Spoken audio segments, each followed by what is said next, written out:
Hey guys, it's Mrs. Weatherly here. I'm going to be leading you in a drawing today. We're going to be inspired by our Easter decor, and what better than a spring bunny? I just thought in the middle of this pandemic we can look to the promise We're of going to new start life. with any plain white drawing paper that you have. Really, any construction paper could work. If all you have is notebook paper, typing paper, any of that will do. And a pencil. So we're going to start with our paper portrait style, up and down, not side to side, because our bunny ears are going to be really tall, so we'll need all the height we can get. About halfway down our paper is where we're going to start, right here in the center. We're going to start by just drawing a small curved line, sort of like a little rainbow. This is going to be the top of our bunny head. Next, we are going to add our ears. These ears are going to be reaching towards those outer corners, those top corners of your paper. Now we're going to kind of exaggerate these cute ears, kind of like a wild jackrabbit. This isn't your everyday house pet we've got.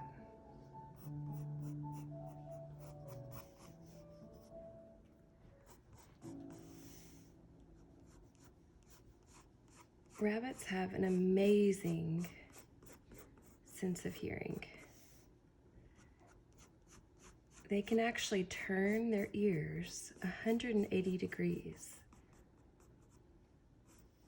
And the shape of them acts as a funnel, allowing them to funnel in sounds from every direction. They can actually pinpoint exactly where that sound came from as well.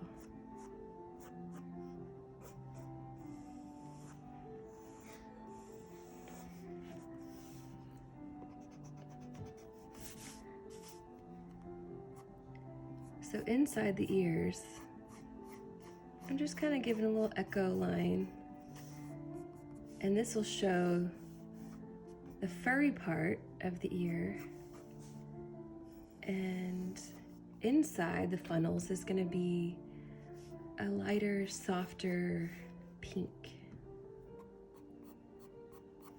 Now the actual head is going to be somewhat pear-shaped, okay?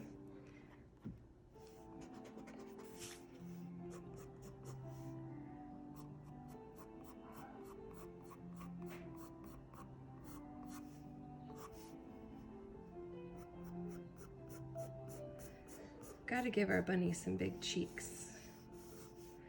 Whether we're going for a realistic rabbit or a cartoon, either way, he's got to have some big cheeks. Now, rabbits don't have eyes in the front of their face like you and I do.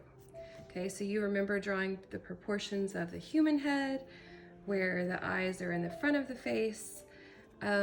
Rabbits' eyes are actually on the side of their head. So predators' eyes are in the front of their face, and they use them like binoculars so they can see their prey and catch it. But prey animals like a bunny, a rabbit, has eyes on the side of their head. And this allows them to see in almost 360 degrees, so they can see almost in any direction. With a quick turn of their head and eyes on the side of their face, they can really see in all directions, allowing them to see potential predators like a fox or a hawk, and move away quickly and hide. So these oval shapes are going to look kind of funny at first on the side of their head, but once we build the drawing up, it'll make more sense. So let's go ahead and put in a little highlight on top. And if we want to, we can go ahead and color these in dark. So you can use a pen, a Sharpie, or like I'm doing, just use your pencil.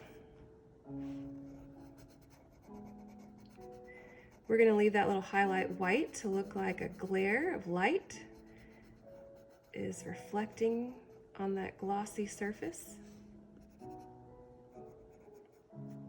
Now we're gonna move down to the muzzle, and it's gonna look kind of like an upside down heart. See how it kind of looks like an upside down heart there? So here's the mouth, part of the muzzle here.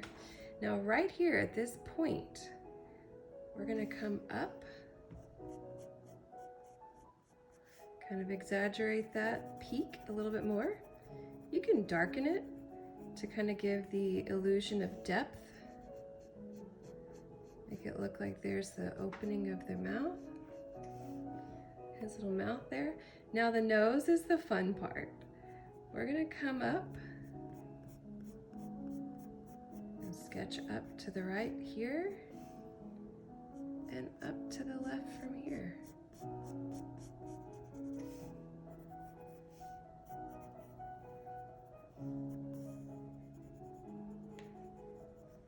So while we talked about their vision being pretty awesome because they can see in so many directions, they actually are more sensitive to light than humans are. So they kind of see almost like a grainy photo is kind of the way that a rabbit's vision is.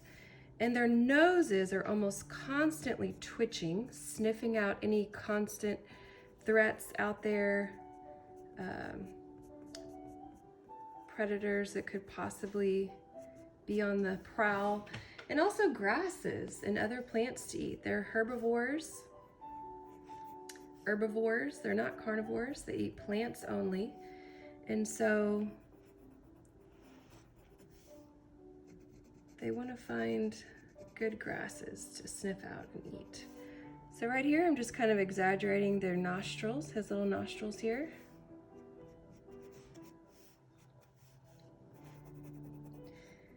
When you darken places, it really helps to push it back and give depth to your drawing. Rabbits actually have a blind spot that happens about here because of the position of their eyes. There is a blind spot where they can't actually see here. So they actually have whiskers, just like a cat or a dog. And these protrude out from their facial region down below. And they're just coarser hairs that help the rabbit detect what's nearby. So over half the world's rabbits live in North America. Some are kept as pets, and many are wild. I'm just drawing the body as a slight sloping curve coming down from the muzzle to the bottom of the page here. Now the lifespan of a wild bunny is only 1 to 2 years. As you can imagine, they have lots of predators out there. But in captivity, house bunnies can live for up to 10 years. Now I'm just kind of going back and darkening my edges. Might even bring in the bottom jaw here.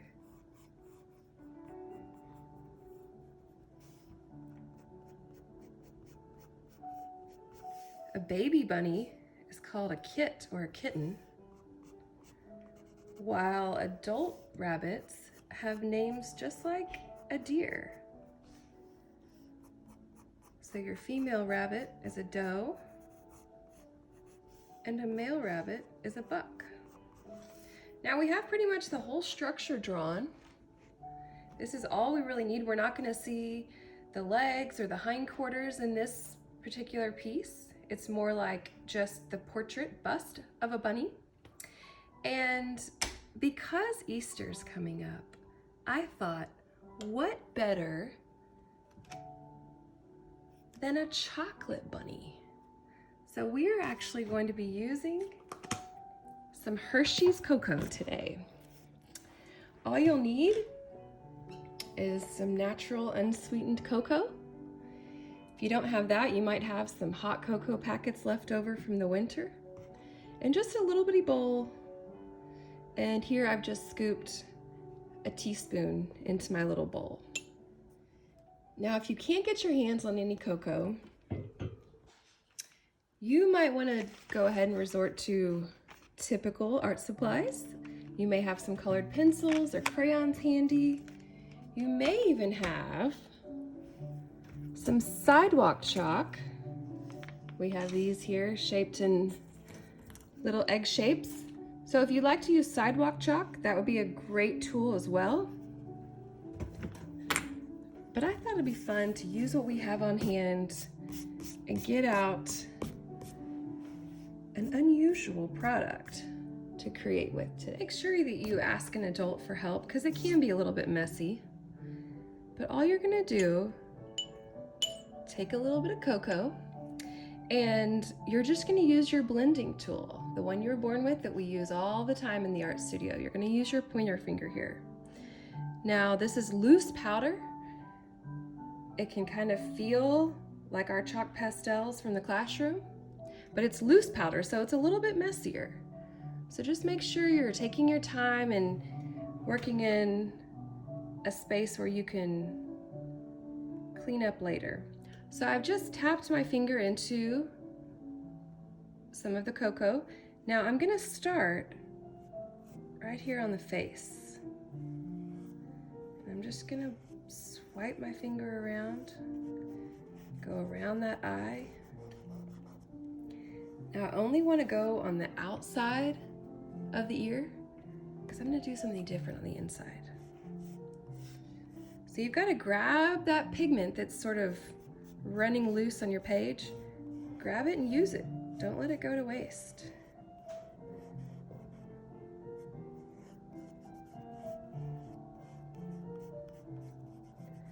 Keep going.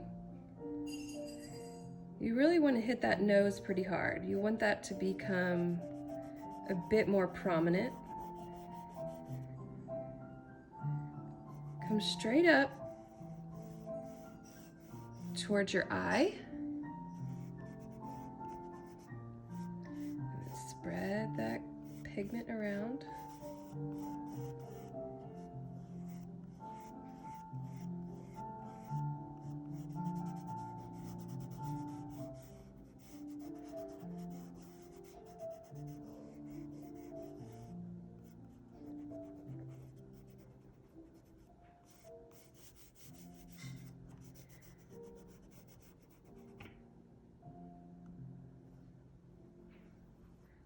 Kind of calming and relaxing. Notice how I'm kind of keeping the muzzle part a little bit lighter to look like his little cheeks have a highlight there. Maybe some softer, lighter fur. It's not as coarse or dense as the darker fur of our little chocolate bunny. I'm also going to do the same thing here on his chest. I'm gonna leave it white. Maybe just have a hint of some of this cocoa color, but it's gonna look lighter as well. Don't go crazy with it. You don't really need to cover every square inch of him.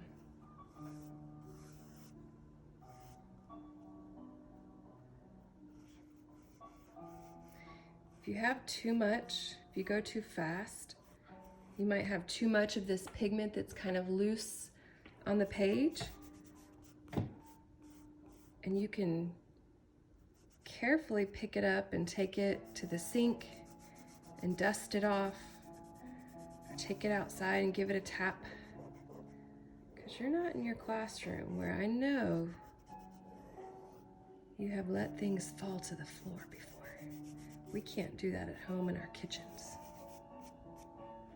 Now I will show you something kind of amazing.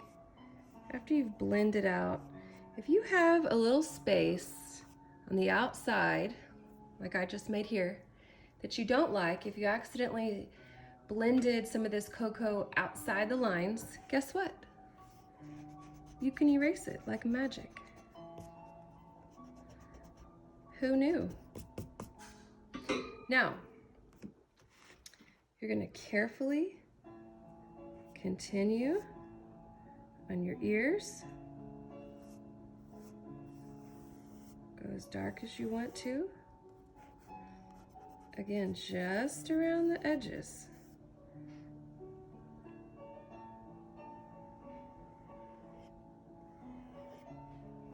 Remember to erase out if you get outside the lines, no problem.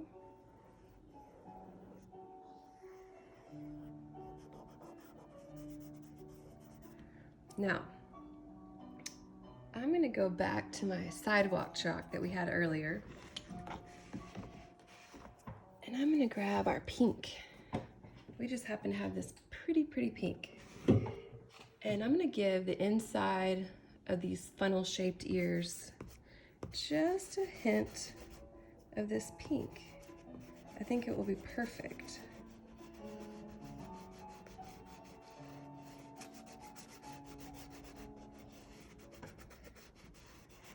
Sidewalk chalk is made for a sidewalk, so it's really wanting more texture to grab onto.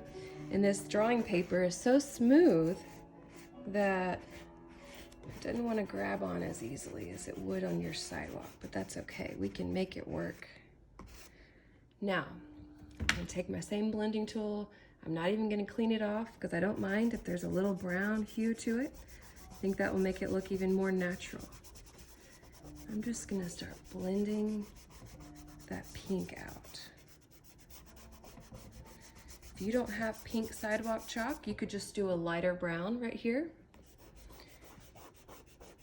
which would look completely normal for some rabbits. You may have a good pink in your crayon box or color pencil. Feel free to use that lightly. Don't go crazy with it. We want to keep it really pale, almost translucent, like light is coming through from the back side. And there you have it. There's our sweet little bunny. If you want to come in and darken up some of those edges that might have gotten blurred away, you can.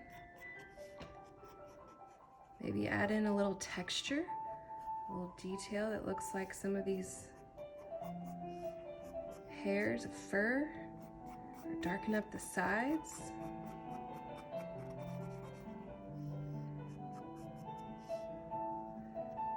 I would love to see your version of today's drawing of our chocolate bunny. Or maybe you decided to do the whole thing in sidewalk chalk or crayon or color pencil or even marker. And maybe you went for a more cartoon version that's not as realistic, and we'd love to see it. If you would post it on our Facebook page in the comments below, we would love to see you creating. Keep doing the good work. I'm impressed with all of you in this distance learning time that's been kind of tricky to navigate, but I think that your desire to keep creating is keeping us sane and keeping us on track. So please share what you're doing out there. I love you guys and I miss you so much. Happy Easter. Again, I just love and miss all my Hillcrest artists so much, and I hope that you and your family are able to relax and have a wonderful Easter weekend.